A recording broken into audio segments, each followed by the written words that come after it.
마라나타 찬송 113장 1절, 2절 간주 4절 하겠습니다. 1절, 2절 간주 4절 하겠습니다. 113장입니다.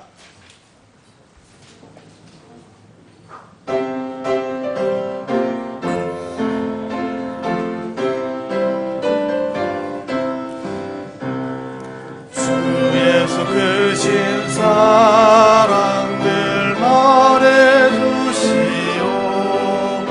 평생에 듣던 말씀 또 들려주시오.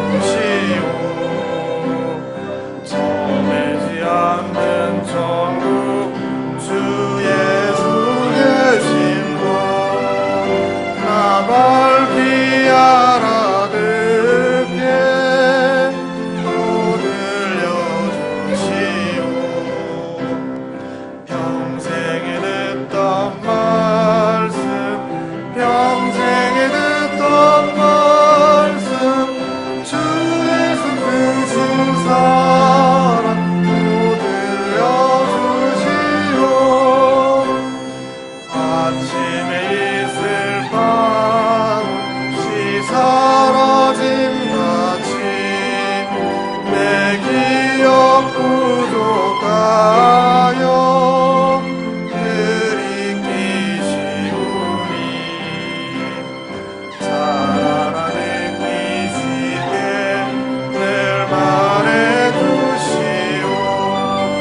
날 구속하신 사랑 또 들려주시오.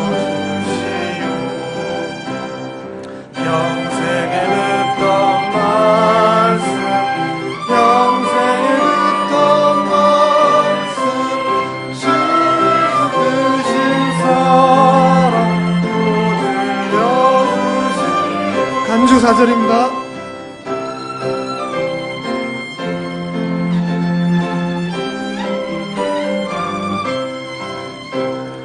이 세상 헛된 영광 날 미혹할 때에 주 예수 크신 사랑 늘 들려주시오.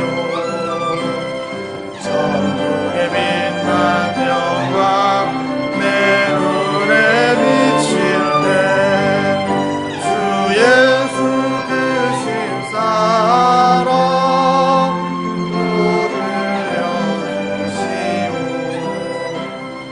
평생에 듣던 말씀 평생에 듣던 말씀 주 예수 크신 사랑 또 들려주시오. 아멘.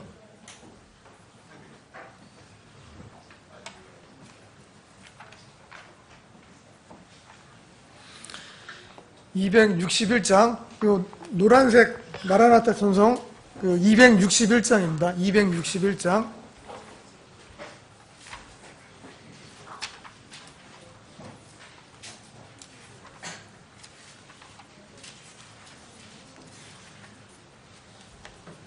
(1절) (2절) 간주 4절 하겠습니다.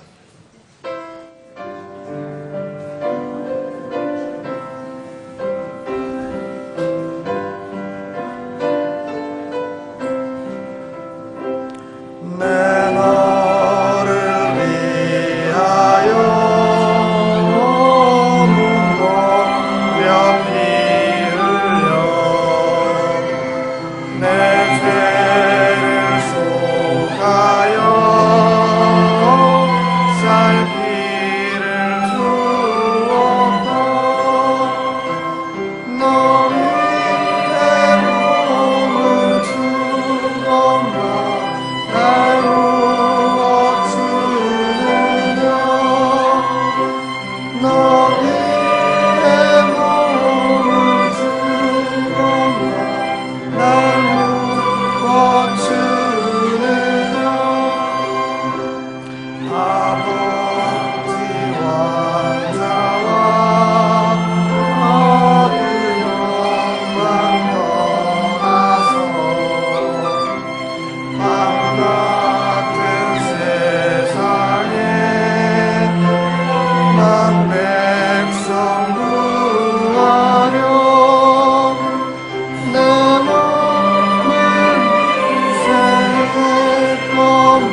간주 4절입니다.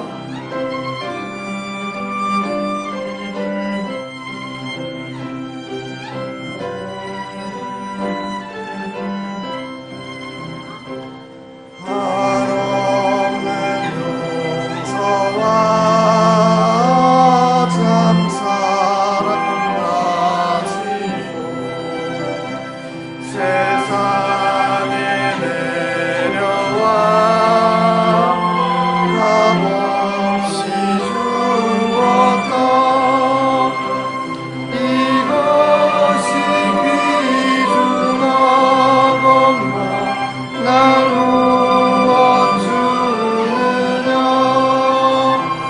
이것이 귀중하건가 날 부어주느냐.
다 함께 일어나셔서 찬송가 통합찬송 142장 드리겠습니다.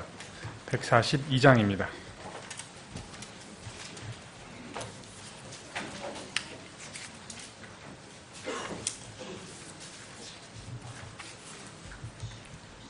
(1절) (2절) (3절) (4절) 다 함께 드리겠습니다.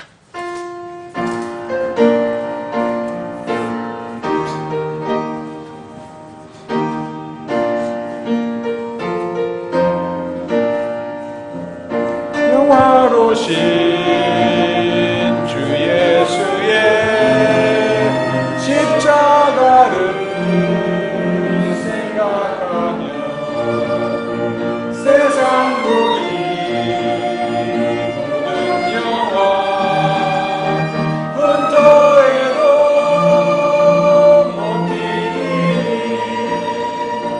오 갈보리 오 갈보리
다 함께 기도드리겠습니다.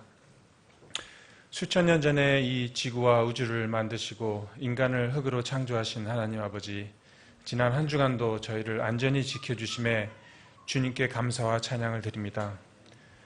저희가 주님의 보호하심과 은혜로 지난 모든 순간의 위험에서 벗어날 수 있었음을 주님 앞에 고백하옵고, 저희의 안전과 건강과 생계와 행복, 이 모든 것이 주님의 허락하에 보존될 수 있었음을 주님 앞에 고백합니다.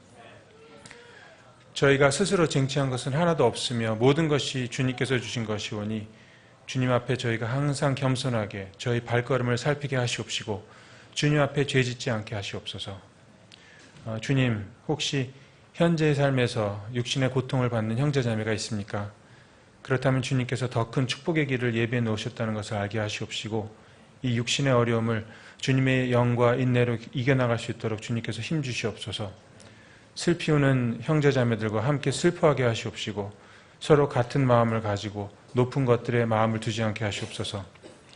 저희보다 낮은 처지에 있는 사람들에게 겸손히 행하며 저희 스스로 지혜 있는 자처럼 여기지 않게 하시옵소서. 저희 자신의 몸이 주님의 성전인 것과 하나님의 영께서 우리 안에 거하시는 줄을 항상 기억하게 하시옵시고, 저희가 세상의 죄들과 함께 더불어 휩쓸리지 않게 하시옵소서. 그 쾌락의 끝은 사망의 골짜기라는 사실을 기억하게 하시옵시고, 저 천국에서 주님께서 주실 상급만 바라보게 하시어 현재의 삶을 지혜롭게 살게 하시옵소서. 저희들의 마음과 발걸음을 주님께서 살피시옵소서. 우리 주 예수 그리스도를 받들고 기도드렸나이다. 앉아주시옵시고요.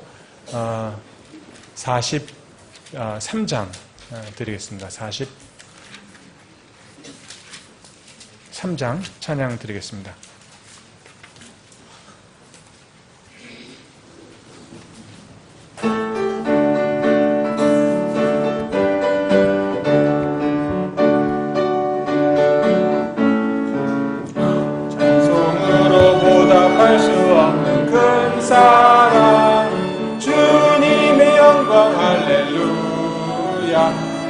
자매 모두 함께 모여 찬송해.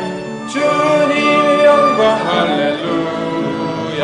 하나님의 자녀여 크게 찬송 부르며 밝고 거룩한 길로 기쁨으로 나아가 주의 보좌 앞으로 속히 들어가겠네. 주님의 영광 할렐루야. 받은 그 말할 수 없네. 주님의 영광 할렐루야. 기쁜 찬송 부르면서 전부 가겠네. 주님의 영광 할렐루야. 하나님의 자녀요 크게 찬송 부르며 밝고 거룩한 길로 기쁨으로 나아가 주의 보좌 앞으로 속히 들어가겠네. 주님의 영광 할렐루야. 3절 하겠습니다. 잠시 후에 우리 모두 주를 보겠네. 주님의 영광 할렐루야. 영광스런 보좌 위에 거룩하신 주. 주님의 영광 할렐루야. 하나님의 자녀여 크게 찬송 부르며 밝고 거룩한 길로 기쁨으로 나아가 주의 보좌 앞으로 속히 들어가겠네. 주님의 영광 할렐루야. 4절 하겠습니다. 만국 백성 천국에서 소리 높여서 주님의 영광 할렐루야. 영원토록 주의 공로 찬양하겠네. 주님의 영광 할렐루야. 하나님의 자녀여 크게 찬송 부르며 밝고 거룩한 길로 기쁨으로 나아가 주의 보좌 앞으로 속히 들어가겠네. 주님의 영광 할렐루야. 아멘.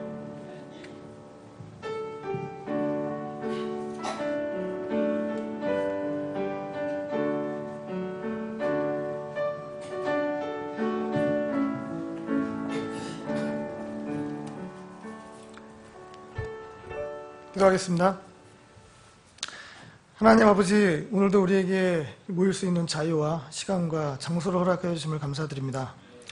이 땅에서 우리의 삶이 얼마나 더 이어질지 우리는 알 수 없지만 주님이 오실 때까지 우리에게 허락하신 그 주님의 은혜를 감사하면서 믿음 안에서 주님의 은혜와 평강 가운데 거할 수 있도록 이끌어 주시길 원합니다. 오늘도 우리에게 허락하여 주신 것 중에 일정 분량을 준비했습니다. 이 물질이 주님의 복음을 증거하고 또 선교에 헌신하는 선교사님들의 사역을 위해서, 그리고 또 교회를 또 세우고 섬기는데 잘 사용이 될 수 있도록 도와주시고, 물질을 맡아서 관리하는 또 형제님들에게도 함께해 주시기를 원합니다. 날로 세상은 악하여 가는데 이 악한 세상 가운데서 우리를 지켜주시고, 또 우리가 이 마지막 때 가운데서 죽어가는 혼들을 살리는 일들에 우리의 시간을 드릴 수 있도록 인도하여 주시옵소서. 오늘의 모든 순서를 주님께서 함께해 주시기를 원하고 감사드리며 예수님의 이름으로 기도합니다. 아멘.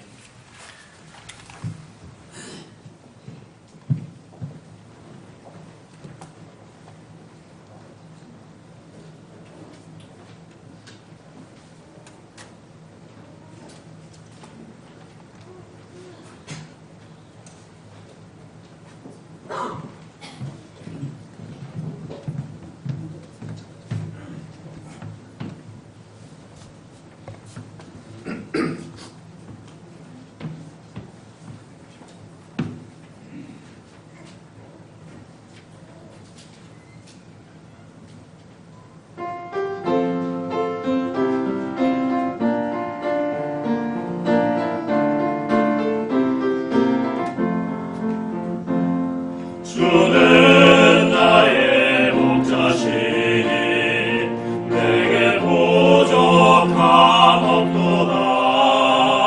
주께서 날 푸른 초장과 잔잔한 물가로 인도하시네. 내 혼을 소생시키시고 자신의 이름을 위하여 길로 인도하시네. 내 영혼한 식누리네.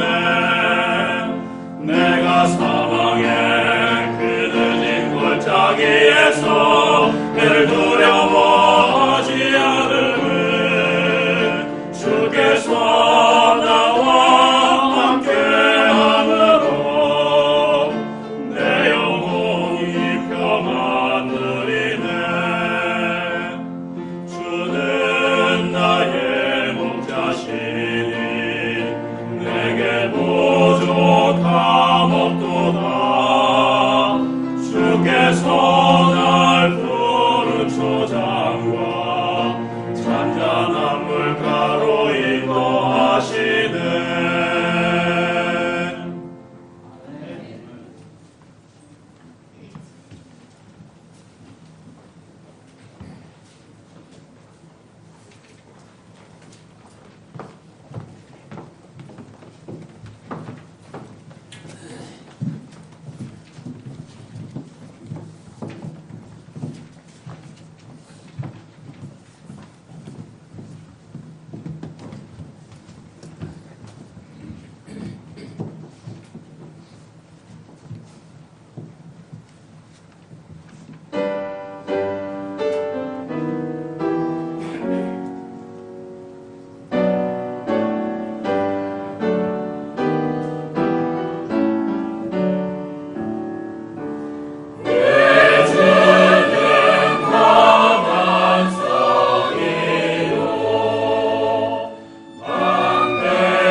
안녕하십니까. 오늘 주님의 이름으로 모든 예배에 참석하신 분들 환영합니다. 광고 말씀 잠깐 드리겠습니다. 메르스가 이제 진정 단계에 들어간 것 같습니다. 이제 메르스가 완전히 소멸되고 이제 안정될 수 있도록 여러분께서 계속 기도해 주시기 바랍니다. 그리고 다음 주 첫 주일에는 오후에 주님의 만찬이 있고요. 그 후에는 주변 지역 전도 시간을 갖도록 하겠습니다. 그리고 지난주에 집사 선임 관련된 결의 회의가 있었죠. 그리고 이제 추천된 집사 후보님은 임승환 형제님, 권은 형제님이시고 최종 선임은 다음 달 셋째 주일에 회중 투표로 실시하도록 하겠습니다. 그리고 7월 12일 날 전반기 성경 암송대회가 있습니다. 여러분께서 모두 다 준비를 하고 계시리라 생각되어지는데 저도 개인적으로 지금 아직 준비를 안 해서 내일부터 열심히 하도록 하겠습니다.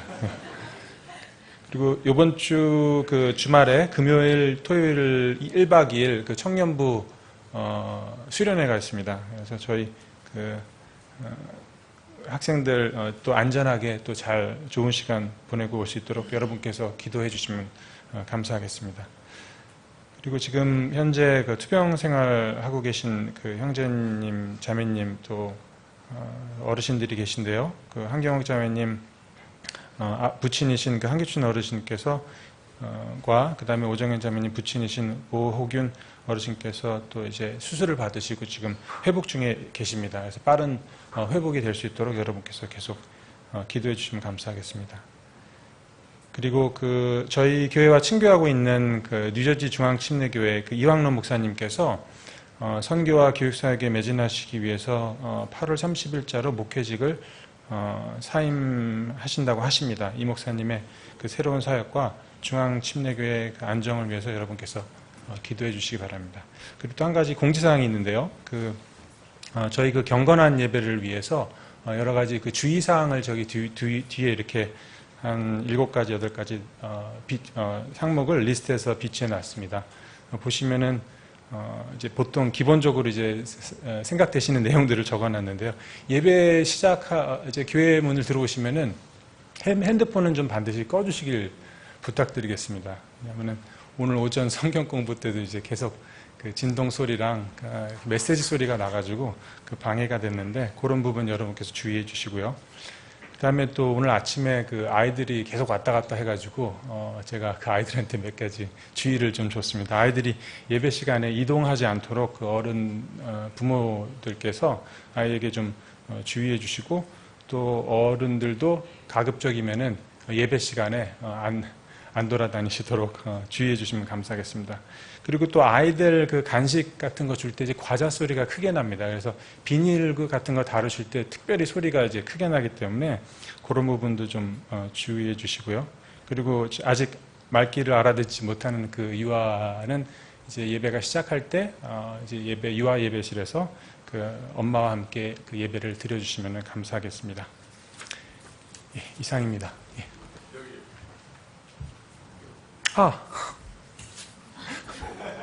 제가 오늘 마지막 사회인데 실수를 안 하려고 했는데 결국에 또 실수를 했네요. 죄송합니다. 마지막 성경 구절입니다. 다 함께 읽도록 하겠습니다. 시작. 보라, 나는 주여 모든 육체의 하나님이라. 내게 너무 어려운 일이 있겠느냐. 예레미야서 32장 27절 말씀. 예, 목사님 나오시겠습니다.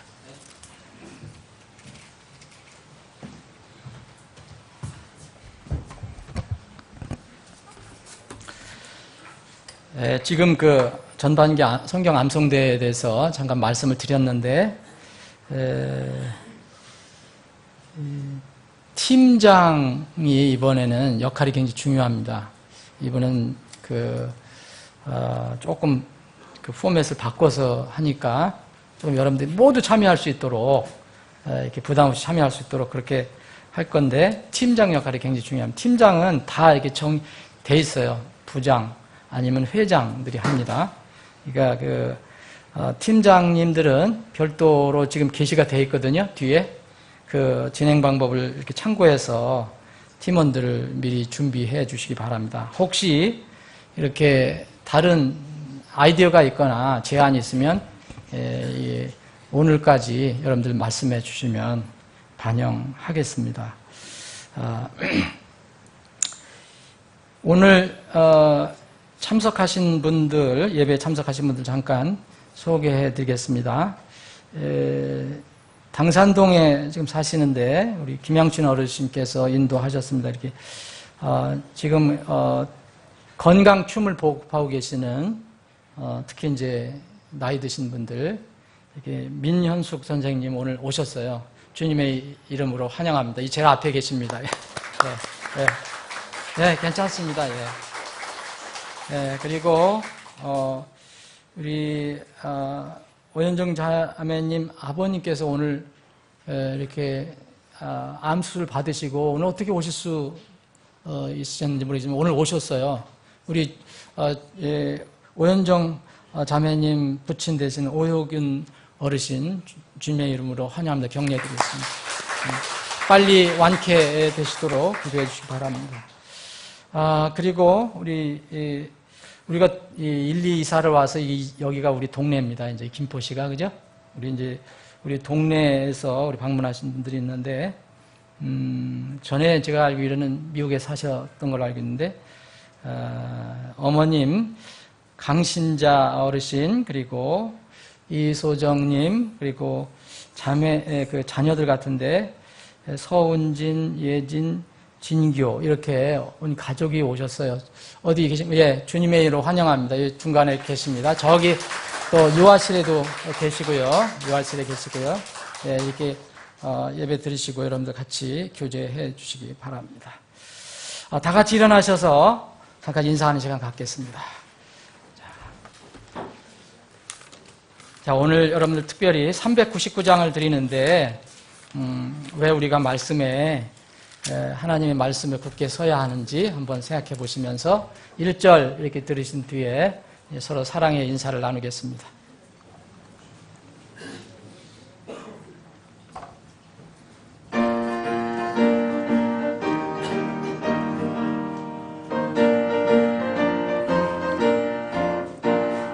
주의 약속하신 말씀 위에서 영원토록 주를 찬송하리라.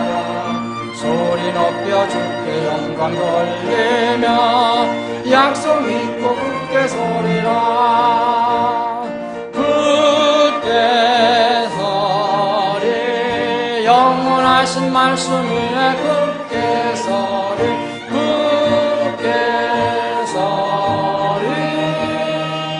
그 말씀 위에 굳게 서리라.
주의 약속하신 말씀 위에서 성령 인도하는 대로 행하며 주님 품에 항상 안식 얻으며 약속 믿고 굳게 서리라. 굳게 서리 영원하신 말씀 위에 굳게 서리 굳게 서리 그 말씀 위에 굳게 서리라. 아멘. 혹시 아까 소개할 때 소개하지 못한 새로 오신 분들도 주님의 이름으로 환영합니다.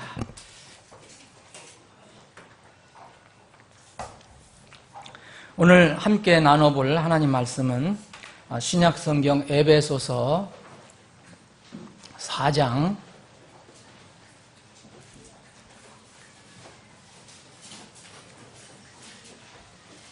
익숙한 구절을 함께 오늘 봉독하겠습니다. 11절부터 15절까지입니다.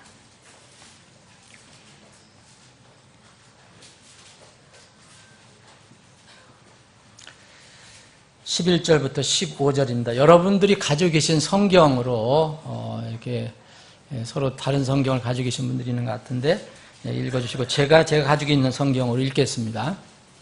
여러분들의 성경을 눈으로 읽어보시면 좋겠습니다. 11절입니다. 에베소 4장. 그분께서 더러는 사도로, 더러는 대언자로, 더러는 복음 전도자로, 더러는 목사와 교사로 주셨으니 이것은 성도들을 완전하게 하고 섬기는 일을 하게 하며 그리스도의 몸을 세우게 하려 하심이라. 마침내 우리가 다 믿음과 하나님의 아들을 아는 것에서 하나가 되어 완전한 사람에 이르고 그리스도의 충만하심에 장성한 분량에까지 이르리니 이것은 우리가 이제부터 더 이상 어린아이가 되지 아니하여 사람들의 속임수와 몰래 숨어서 속이려 하는 자들이 사용하는 간교한 술수로 말미암아 온갖 교리의 바람에 이리저리 흔들려 밀려다니지 아니하고 15절은 여러분들이 가지고 계신 성경을 함께 읽겠습니다. 한 절 읽겠습니다. 시작합니다. 오직 사랑 안에서 진리를 말하여 모든 일에서 그분 안에 이르도록 성장하려 함이라. 그분은 머리시니 곧 그리스도시니라. 아멘. 같이 잠깐 기도 올리겠습니다. 아버지 하나님, 다시 한번 주님의 이름을 찬양합니다. 저희들에게 오늘 이 귀한 복된 주일 아침 허락해 주시고 함께 마음과 목소리를 묶어 주님을 찬양하고 경배할 수 있게 하시니 감사합니다. 찬양할 수도 없고 경배할 수도 없는 세상 사람들이 많이 있습니다. 그 의미가 무엇인지 모르기 때문입니다. 그러나 우리는 이런 특권을 주님으로부터 받았습니다. 이 특권을 오늘 기쁘게 사용해서 주님을 찬양하고 경배합니다. 주님, 우리의 찬양과 경배를 받아주시옵소서. 이 시간 특별히 저희들에게 주신 생명의 말씀을 나누고자 합니다. 주님, 사람이 만들어서 전하는 말이 아니고 살아계신 하나님, 이 성경의 저자이신 하나님께서 사람을 사용해서 선포하시는 말씀이 되기를 원합니다. 우리 온 지체들의 가슴을 향해서 말씀하신 이는 성령 하나님이 되시고 저는 단순히 대언하는 자로 머물게 하여 주옵소서. 성령께서 이 시간 주장하시고 인도하여 주시길 원하오며 거룩하신 예수님의 이름으로 기도합니다. 아멘. 제가 오늘 이 말씀을 준비하면서 많이 갈등도 하고 주저도 하고 어떻게 해야 되나. 그러나 주님께서 힘을 주셔서 이렇게 준비하셔서 하게 하신 것으로 믿고 말씀을 나눕니다. 오늘 이 내용을, 말씀의 내용을 여러분들이 이해하는데 좀 도움을 드리기 위해서 제목을 특별히 말씀드립니다. 그리스도의 몸을 위하여라는 제목으로 말씀을 드립니다. 가끔 매스컴이나 사람들의 입에 자주 오르내리는 것이 있는데 우리들에게는 결코 기분이 좋지 않은 것입니다. 유쾌하지 않습니다. 한국의 기독교 지도자에 관한 것들이 많이 요새 이야기가 되고 있습니다. 심하게 많은 사람들은 기독교를 풍자해서 어떤 동물의 이름을 앞에 달아갖고서 부릅니다. 또 기독교인들도 그렇게 부릅니다. 무슨 독교인들, 그래서 사실 뭐 여러분도 아실 겁니다. 개독교인들로 부릅니다. 기독교 지도자들에 대한 풍자는 더 심합니다. 우리 목회자 같은 사람들을 목사로 부릅니다. 이게 무슨 뜻인가, 목사가 무슨 뜻인가 이렇게 제가 찾아봤어요. 그들이 얘기하는 거를. 그랬더니 하나님을 이용해서, 예수님을 이용해서 돈을 버는 직업을 가진 사람이라고 하는 뜻입니다. 또 요사이는 더 심한 말이 나왔어요. 이 목렉이라는 말이 나왔어요. 이게 무슨 말인가? 저는 목사 플러스 쓰레기입니다. 먹내기도 나왔습니다. 목사 플러스 쓰레기. 오늘 아침에 우리 어린 친구들이 있어서 구체적으로 얘기 못하겠네요. 어떤 경우는 뒤에다 사자만 붙이고 앞에는 이상한 걸 또 붙인 사람이 있어요. 요새 참 안타깝지만 이런 어떤 이 성적인 추행에 관련돼서도 이런 말을 함부로 붙입니다. 거기에 연루된 사람들이 많기 때문에. 왜 이런 일이 끊임없이 일어날까? 여러분, 이 일이 해소되지 않을 것입니다. 주님이 오실 때까지 일은 더 악화가 될 것이고 우리는 각오를 해야 될 것입니다. 특별히 오늘은 이 성도들의 어떤 영적인 그런 싸움에 관련돼서 나누기를 원합니다. 이 그리스도의 몸과 무슨 상관이 있느냐 이렇게 생각하실 수 있겠지만 우리 그리스도인들은 다 지금 그리스도인이 되자마자 거듭나자마자 이 전쟁에 투입되는 것입니다. 전장으로 보내지는 것입니다. 그런데 이 교회에는 리더들이 있습니다.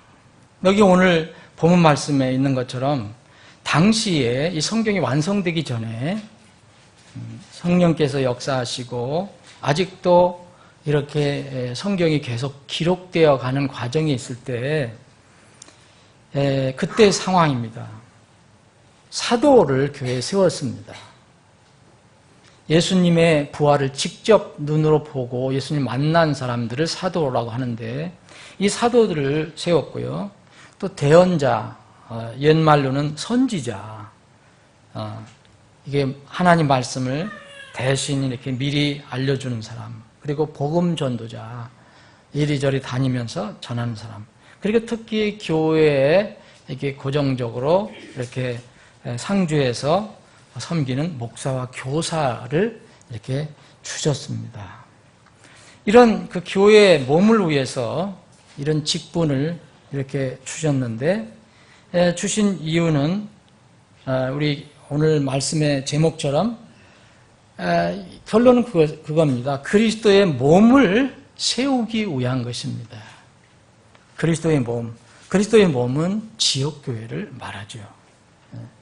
그래서 이렇게 리더들을 통해서 리더들의 수고와 이 희생, 봉사, 가르침 이런 것을 통해서 교회 성도들이 점점점 이렇게 자라서 완전하게 되고 또 서로 섬기는 일을 하게 되고 그래서 교회의 그리스도 몸을 세우게 하는 것입니다. 그래서 이런 상황에서 이제 교회 안에 있으면 누구나 믿음과 예수님을 믿는 이 믿음에서 하나가 돼요. 이제 장성한 분량에까지 서서 이르게 됩니다. 이제 주님 오실 때는 완성이 되겠죠. 근데 이 과정에 바로 14절 같은 일이 일어납니다. 항상 일어나게 되어 있습니다. 이게 성경뿐만 아니라 어디에서든지 이런 게 일어납니다. 우리가 교회가 이렇게 성도들이 잘 성장하도록 그냥 세상은 바라만 보지 않습니다. 특히 눈에 보이지 않는 영적 존재들은 그렇게 놔두질 않죠. 그래서 우리는 이런 사실을 알고 늘 경계를 하고 긴장을 하면 영적인 긴장을 해야 된다. 몸의 긴장이 아니라 영적인 긴장을 해야 된다. 속임수가 들어올 것이고 또 속이려 하는 사람들도 들어오고 간교한 술수가 일어나고 그래서 이상한 여러 가지 교리의 바람들이 막 불어와서 마지막이 될수록 나중에 밀려 다니는 사람들이 있을 것이다. 그래서 15절 어떤 오늘 본문 말씀의 결론이라고 할 수 있는 것은 사랑 안에서 진리를 말하라. 이렇게 하는 것은 우리가 예수님의 머리까지 이르게 하기 위해서 그렇게 하라는 것입니다. 사랑 안에서 진리를 말하라. 개역성경으로는 이게 진리를 말하여가 아니고 참된 것을 하라고 되어 있습니다. 진리를 선포하는 게 아니라 참된 것을 하라. 그래서 참된 것이 도대체 뭔가 이렇게 모호할 때가 있어요. 근데 사랑 안에서 진리를 말하라는 것입니다. 또 이것을 이렇게 역으로 생각하면 진리를 말하되 사랑 안에서 하라는 겁니다. 또 사랑 안에서 사랑을 부르짖고 사랑을 이야기해야 돼. 사랑 안에서 가장 중요한 것은 진리를 선포하는 거다. 그럼 사랑과 진리가 결코 분리가 될 수 없다는 것을 우리가 알게 됩니다. 이런 일을 하게 하기 위해서 그 당시에 사도도 세웠고 대언자도 세웠고 복음전도자도 세웠고 목사와 교사도 지역교회에 주었습니다. 오늘 여기에 나오지 않았지만 또 다른 이 서신서에 보면 여기에 플러스 나중에 교회가 점점점 세워져 가는 과정에서 교회 일들이 늘어나고 교회 운영 문제가 생기니까 섬기는 문제가 생기니까 여기에 또 다른 직분이 더해집니다. 무엇인지 여러분 아시죠? 집사라는 직분입니다. 그래서 지금 이 시대는 성경이 완성되고 예수님이 가까워 오실 때 가까운 이때는 성경을 더할 수도 없고 뺄 수 없는 이 시대에는 사도는 지금 없습니다. 우리 신사도라고 하는 것은 다 속는 겁니다. 요새 신사도가 나왔다고 어떤 목회자들이 자기가 신사도라고 하는데 이건 거짓입니다. 대언자는 누구든지 구원받으면 대언자가 될 수 있습니다. 하나님 말씀을 전하는 사람이니까. 또 누구든지 복음전도자도 될 수 있어요. 물론 복음전도자라는 어떤 직분이 미국 교회 같은 데는 있습니다. 근데 지금 어떤 지역에서 일정한 그런 직분을 가진 것은 목사와 집사입니다. 여기 목사와 교사는 한 직분을 의미합니다. 그러면 교회가 영적 전쟁을 할 때 이 부분 하나님께 세우신 이 일꾼들이 어떻게 하느냐에 따라서 영적 전쟁은 좌우될 수가 있다는 것입니다. 성도들이 다시 말씀드리면 구원받으면 바로 영적 전선에 들어가는 겁니다. 여러분들이 의식하든 의식하지 않든 원하든 원하지 않든 구원받으면 그리스도의 군사가 되는 거거든요. 차이가 있다면 좋은 그리스도의 군사가 될 것이냐 그냥 있으나 없으나 한 군사가 될 것이냐 오히려 또 전선에서 악영향을 주는 나쁜 군사가 될 것이냐 이거는 그 다음 문제고 일단 다 투입이 되는 겁니다. 그 그리스도인들은 다 군사가 되는데 그리스도의 군사가 되는데 그 중에 이 성경은 이 전임 사역자에 관해서 이야기하고 있습니다. 지난주에 제가 다른 교회를 다녀왔습니다.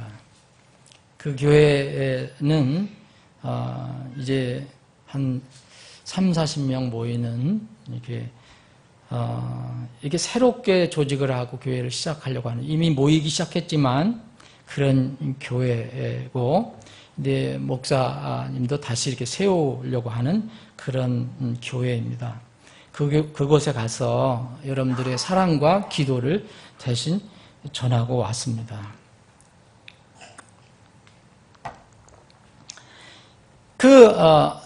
교회를 담임하려고, 섬기려고 하는 그 목사, 그 목회자는, 이제 뭐 젊은 사람이 아닙니다. 60이 가까운, 60 정도의 분이라고 제가 생각하는데, 그분이 이게 새롭게 시작을 합니다. 그래서 많은 것을 생각해 봤습니다. 그리고 광고를 했지만, 우리 교회를 이렇게 함께 기도하고, 우리 신학교를 재정적으로 돕고 있는, 미국 그 어느 교회의 목사님이 사임을 하시고 선교지로 가시겠다, 이런 연락을 해오셨습니다. 우리를 위해서 기도하고 우리 신학교를 위해서 돕고 있는 교회이기 때문에 여러분들이 그 중앙침례교를 위해서 계속 기도해 주시고, 또 목사님의 새로운 사역을 위해서도 여러분들이 내 기도가 무슨 큰 도움이 될까 이렇게 생각하지 마시고 꼭 생각날 때 기도해 주시기 바랍니다. 이 한 전임 사역자는 정말 인생의 거의 뒷부분에서 이제 다시 시작을 하고, 목회자를 시작하고, 어떤 분은 목회자를 직을 그만두고 또 새로운 일을 합니다. 물론 어떤 경우도 우리는 하나님 일을 떠날 수는 없습니다. 근데 저는 이 분들에 대해서 좀 생각을 해봤습니다. 전임 사역자라는 것, 흔히 세상에서 얘기하는 목사라는 것, 선교사라는 것, 이런 그 사역자는 비전임 성도들과는 다른 부분이 있는데, 이제 영적 전쟁을 비교를 해본다면 이겁니다. 이 전임 사역자에게는 두 개의 영적 전선이 형성되어 있어요. 이게 무슨 말이냐? 전임 사역자에게는 자신이 스스로 감당해야 할 자신을 둘러싼 영적 전쟁 그 터가 있어요. 오늘날과 같은 이 마지막 날들에는 그래서 특히 이 사역자들은 더욱 영적 분리의 삶을 잘 살아가야 합니다. 시간 관계상 다 성경을 읽지 않겠습니다. 그리고 핍박도 진리로 인해서 핍박을 감내해 가야 합니다.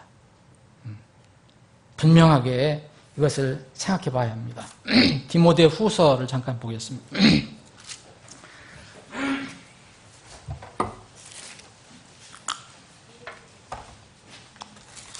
디모데후서 3장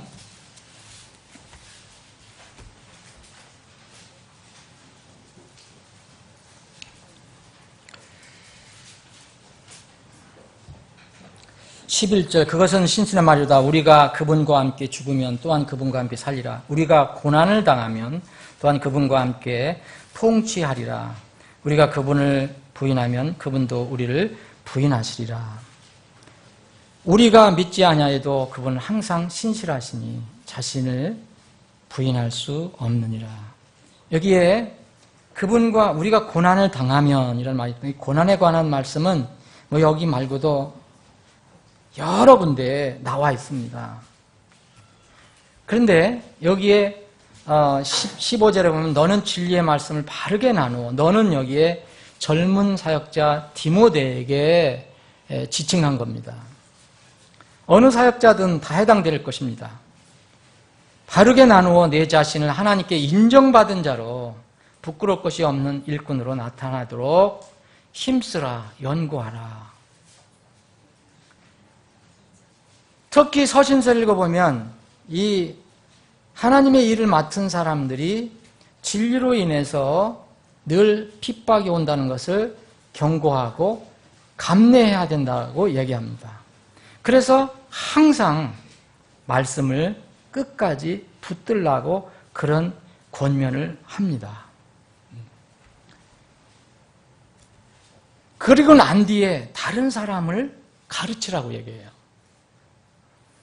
디모데후서 4장 여기에 보면 2절 보면 말씀을 선포하라. 때에 맞든지 맞지 아니하든지 긴급히 하라. 모든 오래 참음과 교리로 책망하고 꾸짖고 권면하라. 이건 바울 사도가 젊은 사역자 디모데에게 그 디모데가 맡고 있는 섬기고 있었던 에베소 교회 성도들을 그렇게 하라라고 이야기한 겁니다.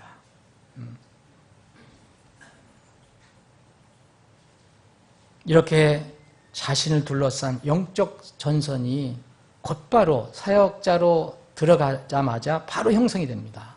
그러면 이미 구성이 됐던 전선에 추가가 되는 것입니다. 또 하나가 뭐냐?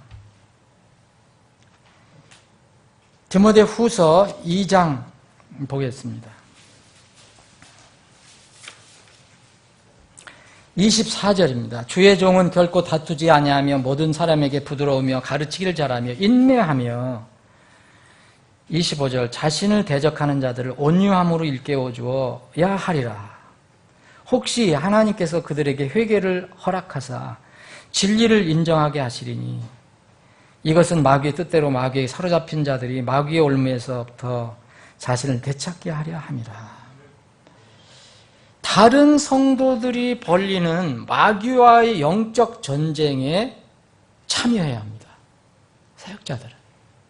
내 전쟁만 하는 게 아닙니다.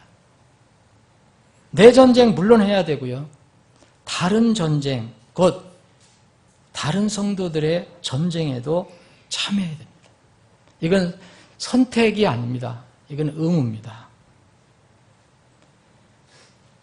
하나님께서 어떤 사람을 세상 직업을 떠나서 복음 전임 사역자로 부르셨을 때 너 세상 일을 내서 이제 내 일을 해라. 그걸 떠나서 이렇게 부르셨다면 이걸 소명이라고 하는데 콜링이라고 하는데 이렇게 부르셨다는 것은 그 사람에게 하나님의 양들을 돌보도록 그 임무를 맡기신 겁니다. 여기서 제가 말씀드린 거에 유념할 것은 양이 아니라 하나님의 양이라는 겁니다.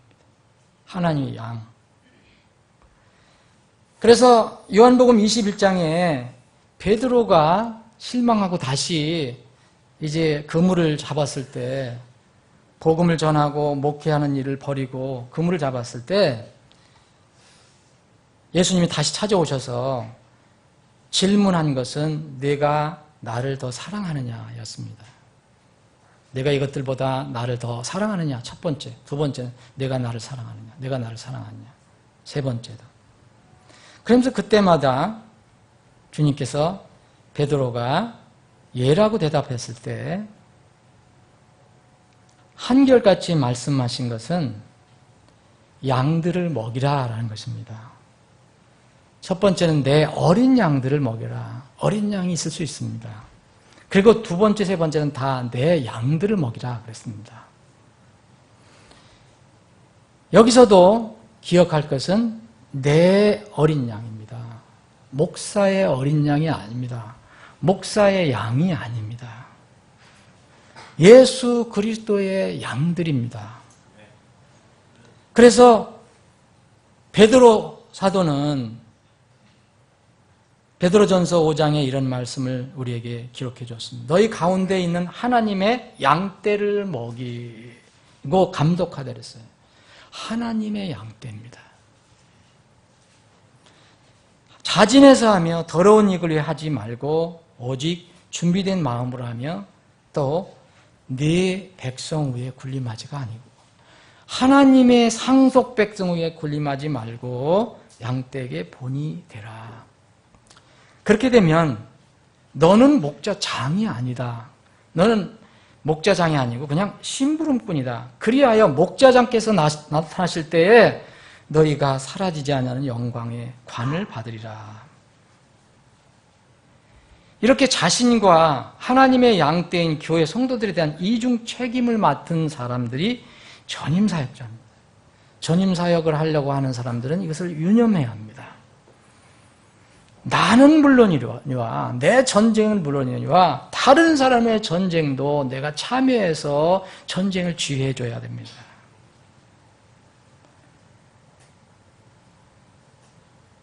주님께서 자신에게 맡겨주신 하나님의 양들, 그 혼들에 대해서 주님께 책임이 있다는 겁니다.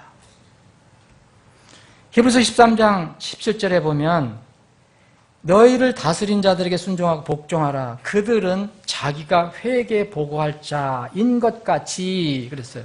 이걸 여러분 영어 성경을 보실 분들은 보시면 이렇게 번역할 수도 있습니다. 그들은 자기가 회개에 보고할 자인 것 같이가 아니라 보고할 자로서 너의 혼을 위해 깨어있나니 그랬습니다. 분명히 주님께서 그 부분도 책임을 물으신다는 겁니다. 그래서 그들이 기쁨으로 그것을 하게 하고 근심으로 하게 하지 말라. 왜냐? 그러면 너희에게 유익이 되지 못한다. 그렇게 하는 거는. 여러분, 특히 서신서를 읽어보시면, 특히 목회서신을 읽어보면, 이 서신서에 보면 다른 성도들을 위한 노력을 해라. 그리고 내 자신들을 위한 노력도 해라. 그런 말이 항상 나옵니다. 이 디모데에게, 젊은 디모데에게 그런 말을 했어요. 디모데, 너는 이렇게 교회에서 이렇게 가르치고 이렇게 섬겨라. 그래, 너는 이런 것에 유의하라. 읽기에 유념하고 교리에 유념하라. 계속 그렇게 얘기합니다. 하나님께서 지역교회에 어떤 이런 일꾼들을 세우시는 목적은 어떤 특정한 개인에게 어떤 타이틀을 주려고 하는 게 아닙니다. 조금 전에 말씀드린 대로 사도 대언자는 타이틀이 없습니다. 지금 남은 것은 목사와 집사 두 직분밖에 없는데 이 직분을 세운 목적은 오직 그리스도의 몸, 교회의 영적 성장과 유익을 위한 것입니다. 구색을 갖추기 위한 것이 아닙니다. 교회에서의 개인의 어떤 권한이나 지위나 인정이나 명예를 위한 것은 더더욱 아닙니다. 목사는 말할 것도 없고 집사도 마찬가지입니다. 그냥 순수 봉사직분입니다. 하나님의 그러한 거룩한 뜻과 목적 때문에 교회의 직분은 세상의 지위와 절대 달라야 합니다. 그 직분을 맡은 사람들의 믿음의 태도도 달라야 합니다. 그래서 여러분, 이런 배경 때문에 디모데전서 3장, 디도서 1장을 주신 거예요. 이 바울 사도가 젊은 사역자 디모데에게 그리고 디도에게 어떻게 네가 이렇게 교회를 어떻게 끌고 갈 것이냐, 어떻게 섬길 것이냐. 그래서 디모데가 또 감독을 또 그 교회에서 필요한 감독을 또 이렇게 앞으로 세울 수도 있고요. 집사도 세울 수 있고. 그래서 이 감독의 자격, 감독은 성경에서 장로나 목회자나 같은 직분을 얘기합니다. 요새 교회처럼 여기 평성도 있고 그 위에 집사 두고 그 위에 권사 두고 그 뒤에 장로 두고 계급처럼 만들어 놓은 거 성경에 없습니다. 그 뒤에 목회자 두고 또 그 위에 또 감독 두고 그런 거 없습니다. 성경은 감독이나 장로나 목회자나 동일 직분임을 가르쳐주고 있습니다. 베드로도 나도 장로요 그랬습니다. 그런데 또 감독한다고 그랬고 또 목회한다고 얘기했습니다. 그래서 그 디모데전서 3장이나 디도서 보면 이 감독의 직분은 선한 일이기 때문에 이것을 감독의 직분을 이렇게 원한다는 사람, 그것을 이제 준비한다는 사람은 하나님의 선한 일을 원한다는 것을 얘기합니다. 그래서 그 요건이 쭉 나와 있습니다. 오늘 아침에 성경 공부 시간에도 말씀드렸지만 우리 거듭난 그리스도인은 하나님의 이 땅에서 대변자, 대사, 또 땅의 소금, 세상의 빛의 역할을 하는 사람들입니다. 그래서 감독은 특히 이 목회자, 이 장로는 이 자격 요건이 무려 16개가 나옵니다. 어떤 경우는 뭐 16개로 할 수도 있지만 16개가 나오고요. 집사의 자격 요건도 계속해서 나옵니다. 그런데 여러분 이 디모데전서나 디도서를 이렇게 살펴보시면 차이점을 발견하게 됩니다. 감독과 집사의 차이점. 물론 항목도 다르긴 하지만 크게 차이 나는 걸 하나 발견할 수 있는데 그게 바로 뭐냐면 마귀의 기능과 역할이 감독에게 더 많이 연결이 되어 있다는 겁니다. 여러분 디모데전서 거기 앞에 3장을 한번 보시면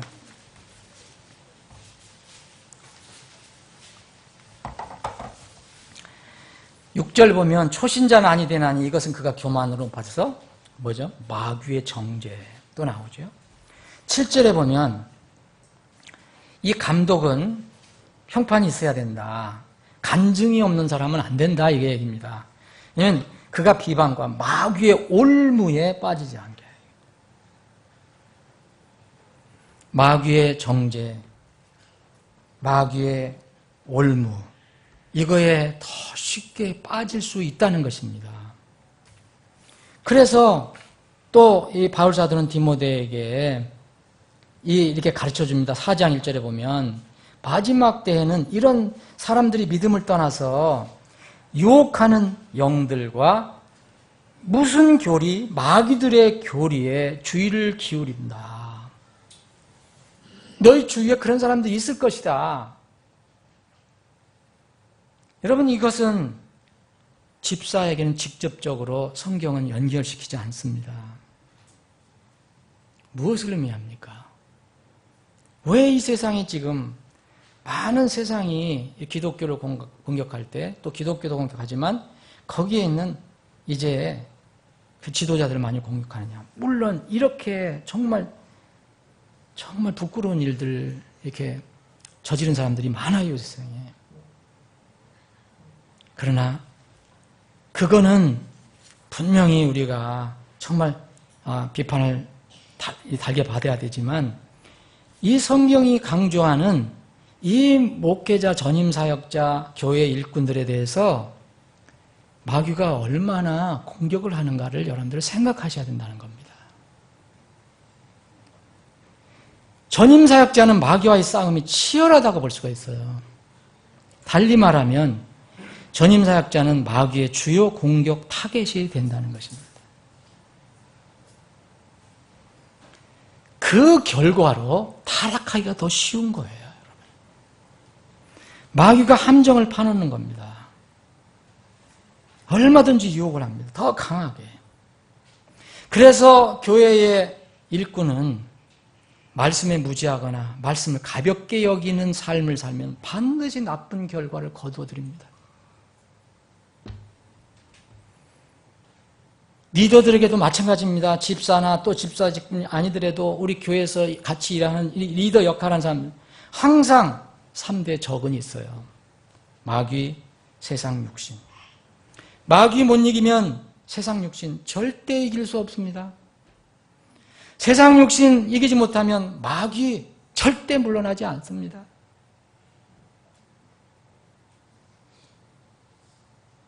다시 말씀드리면 구원받고 예수님의 제자가 되는 것은 전쟁이 시작됐다는 것을 의미하는 것입니다. 여러분 빌립보서와 데살로니가 전후서, 디모데 전후서, 특히 디모데 전서와 차이점을 여러분들이 굳이 살펴본다면 디모데 전서는요, 바울 사도가 젊은 사역자 디모데에게 줄 때 경고부터 먼저 시작합니다. 빌립보서나 데살로니가 전후서는 사랑의 격려, 오히로가 나갑니다. 물론 거기도 경고 있습니다. 근데 디모데전서는 경고부터 막 나가요. 디모데전서 1장 3절에 보면 어떤 사람에게 내가 어떤 사람들에게 명하여 그들이 다른 교리를 가르치지 못하게 하라.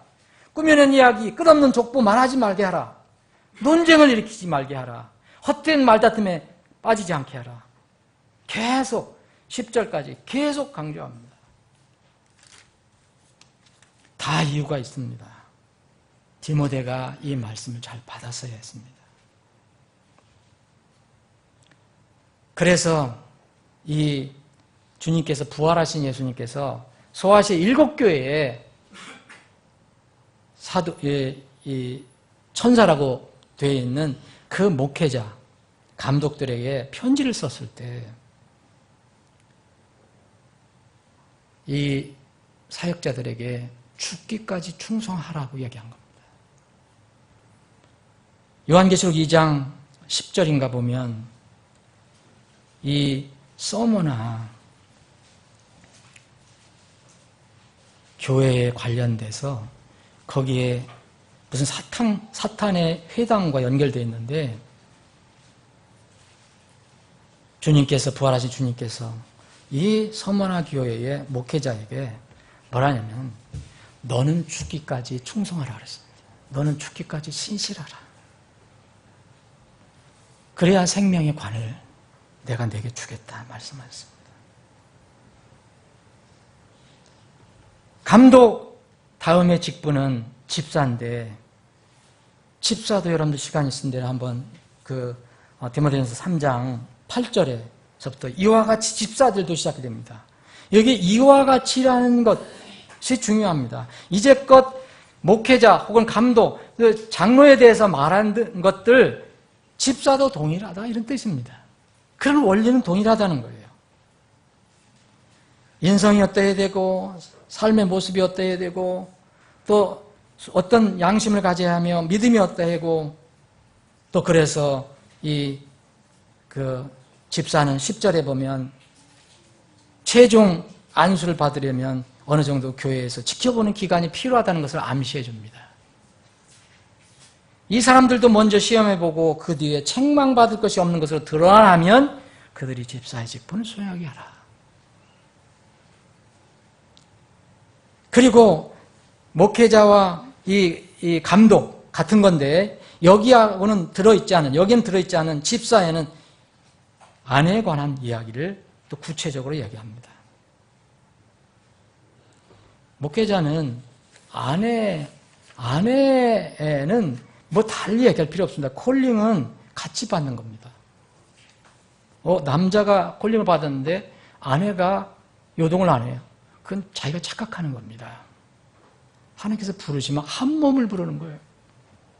물론 집사도 마찬가지지만 집사는 전임해서 늘 하는 것이 아닙니다. 세상에서 일을 합니다. 세상에서의 소금, 빛과 역할을 해야 돼요. 그러니까 직업을 갖는 경우가 많습니다. 그러니까 여기는 아내의 역할을 또 설명해 줬어요. 사랑하는 여러분, 교회에 이런 어떤 하나님께서 직분을 세운 이유는 아까 말씀드렸습니다. 여러분들 잘 생각해 봐야 됩니다. 지난 4월에 제가 이 연변을 다녀왔습니다. 여러분 아시죠? 벌써 2개월이 넘었어요. 금방 어제 갔다 온 것 같은데 2개월이 됐어요. 지났어요. 제가 어떤 동기와 배경으로 인해서 그 연변 집회를 인도하러 갔을 때 저녁에 제가 혼자 숙소에 혼자 있는데 조용합니다. 그래서 주님께서 이런 생각을 하게 하신 것 같아요.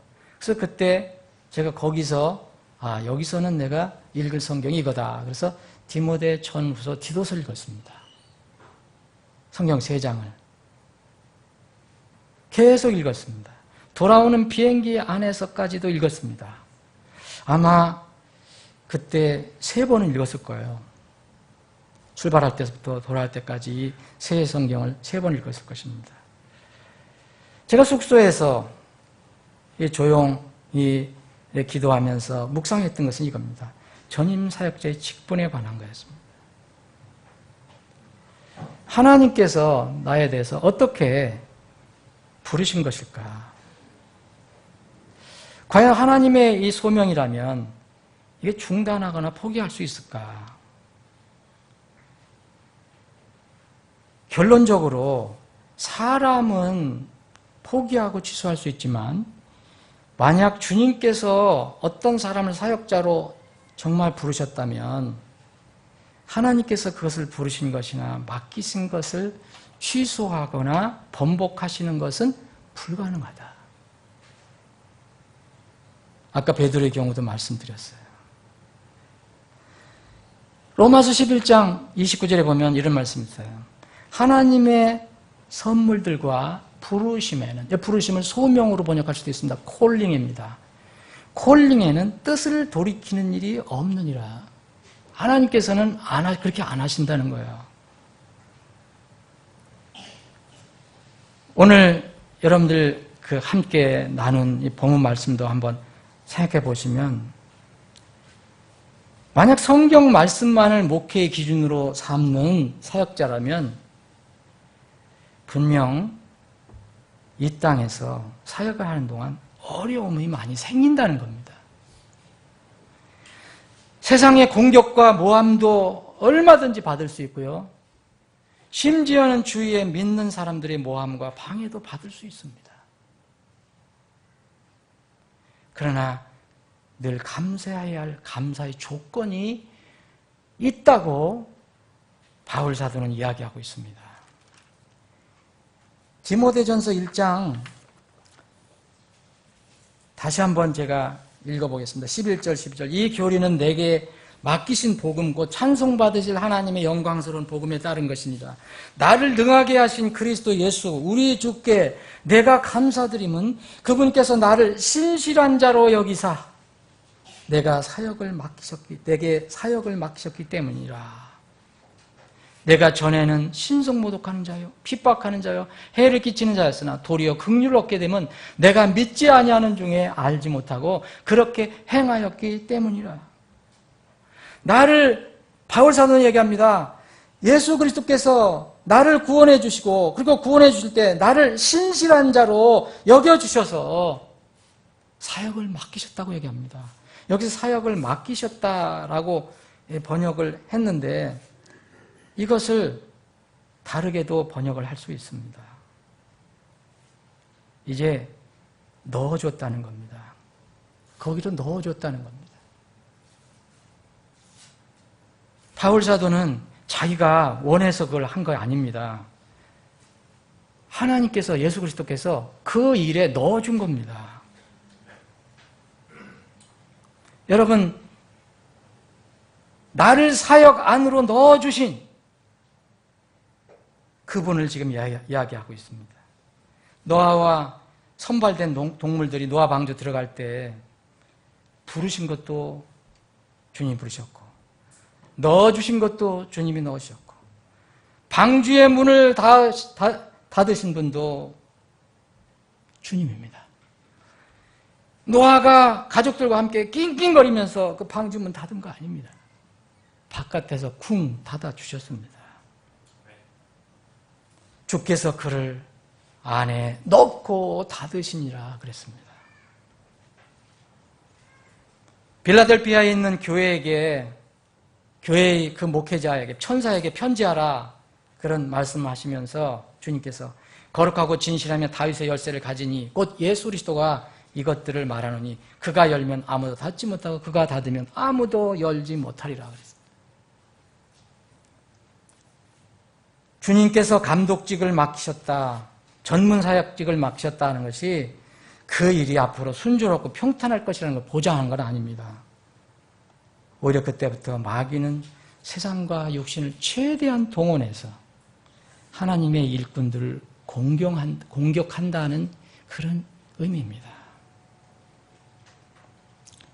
저는 앞으로의 그런 거에 대해서 두려워한 생각은 없습니다.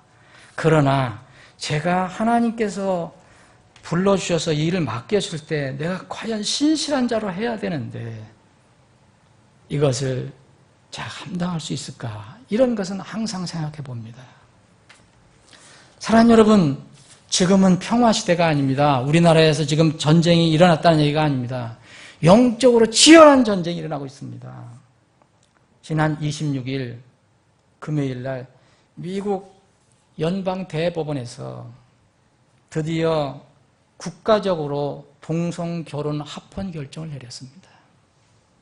여러분 놀랄 일입니까? 라고 생각할 수 있지만 저는 가슴이 메어졌습니다. 이건 마지막 때에 주님께서 오시는 사인입니다.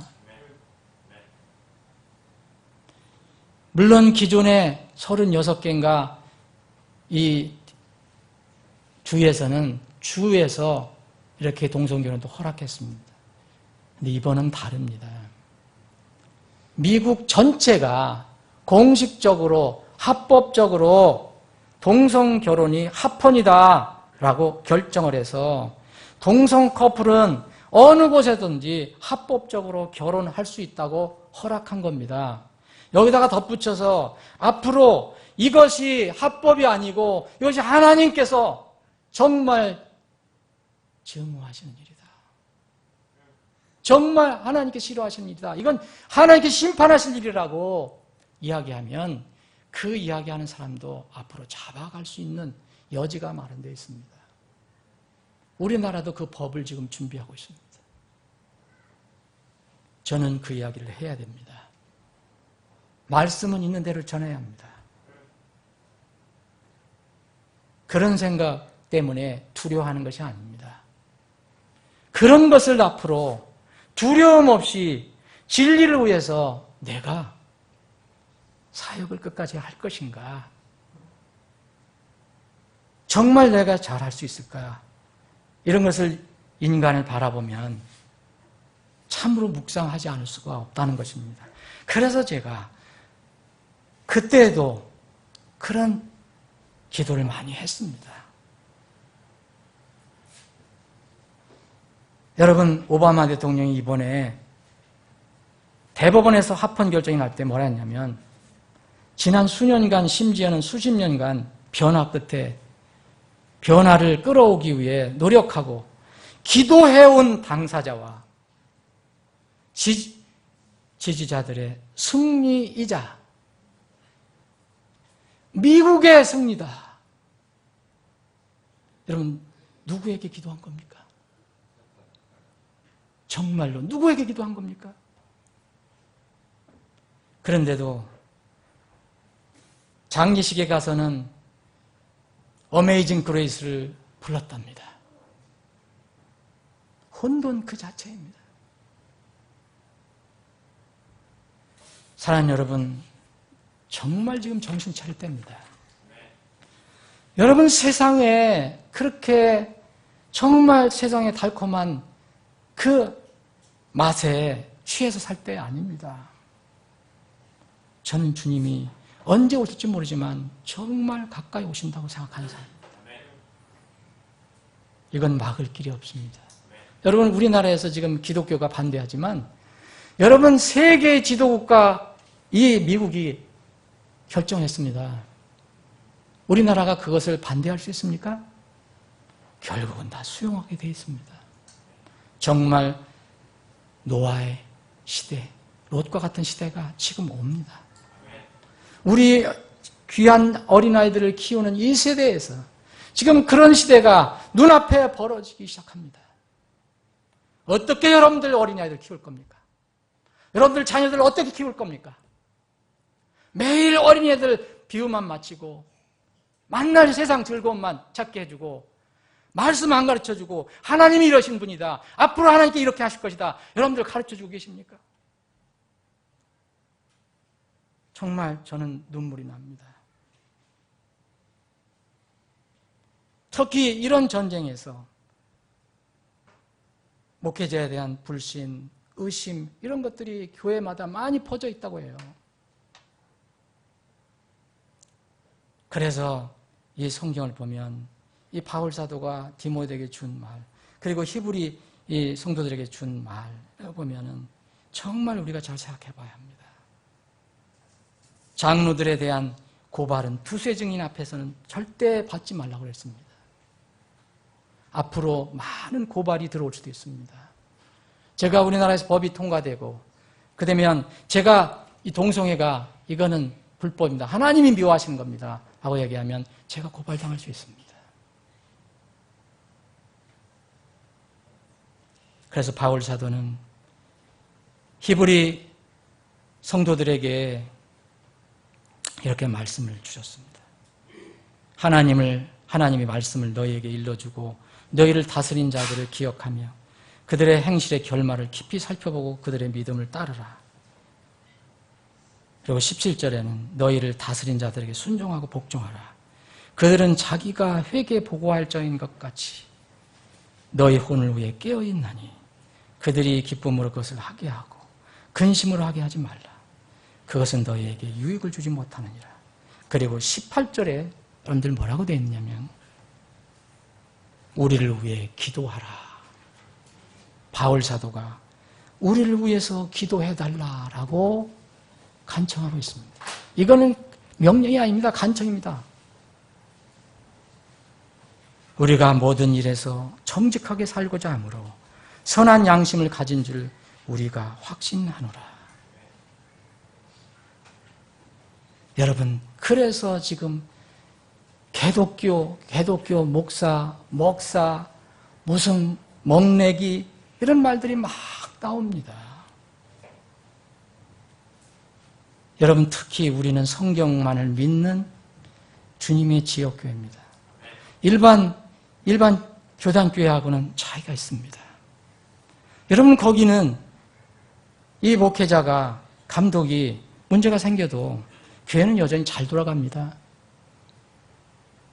그들은 자기 목회자를 위해서 기도 안 해도, 여러분 여기 있잖아요. 용산에 있는데 큰 교회. 어떤 추행 사건이 일어났을 때, 뭐 그 교회 무너졌습니까? 그 옆에다가 또 교회 잘 차리고 있어요. 점점 늘어나요. 그런데 성경을 믿는 교회에서, 성경만 기준으로 삼은 교회에서 정말 지도자들, 목사나 집사나 일꾼들의 어떤 문제가 생기면 치명적인 문제가 생깁니다. 말씀을 정리하겠습니다. 지금 여러분들 우리가 사는 시대를 잘 생각해 봐야 합니다. 지금은 평화로운 것도 저는 보이지만 엄청난 전쟁이 일어나고 있습니다. 곧 이 전쟁이 우리 눈에도 현실적으로 나타날 때가 올 것입니다.